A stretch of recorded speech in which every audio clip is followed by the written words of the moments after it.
It was anticipated to be the best party, rave, in a long time, and the set and setting couldn't have been better, so I decided that this was the night I would trip for the first time. I had actually taken acid a month or so earlier, but nothing happened more than a very slight body fry, very disappointed.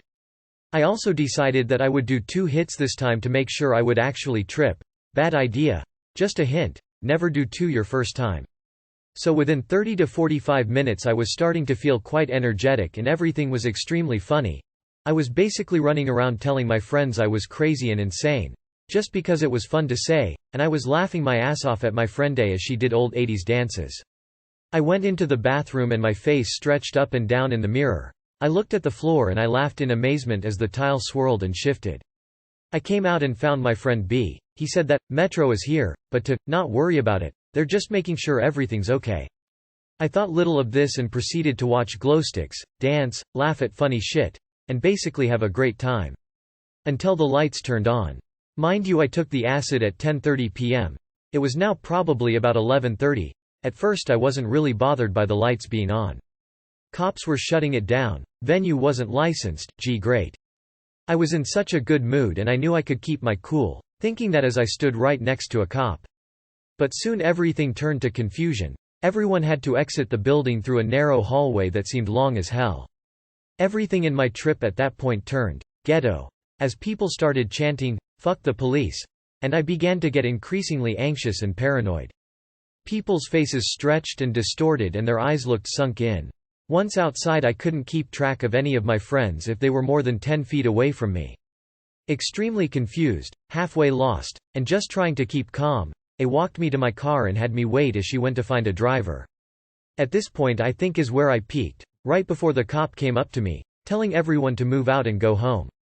Before I knew it the cop was asking me whose car it was. I said mine. Asked if I could drive. Stupid me. I said no. Then the horror started as he began asking what I took. If it was GHB, ecstasy, LSD, asking if I wanted to go to jail tonight, etc. Every time he asked, he made me look at him to answer, and every time I looked it scared the shit out of me as his face morphed and stretched with an authoritative evil. I knew he could tell I was lying, seeing how I kept looking away. I scanned the parking lot as best I could for my friend A, who came up just in time and told the cop that I had gotten dosed. I said yeah, I drank some water, that I had been dosed or something of that matter. After what seemed like hours the cop believed that I had been dosed with some kind of drug involuntarily, took my pulse, which he said was around 140 to 160 bpm, because I was so intensely scared, and escorted me to sit me down by the ambulance. The next 15 minutes I sat scared as hell asking for water, not being able to understand anything, still thinking I was in deep shit and I was going to jail and my dreams and goals would never be reached. I was so afraid I felt like crying, and I hardly ever cry. But I couldn't feel anything, no emotions, just fear and confusion. They found me a cell phone to use. I tried calling my friend V, she wasn't home. Nobody was home. Hell, I even tried calling my dad and he would have been pissed, because all I wanted to do was go home where it was safe.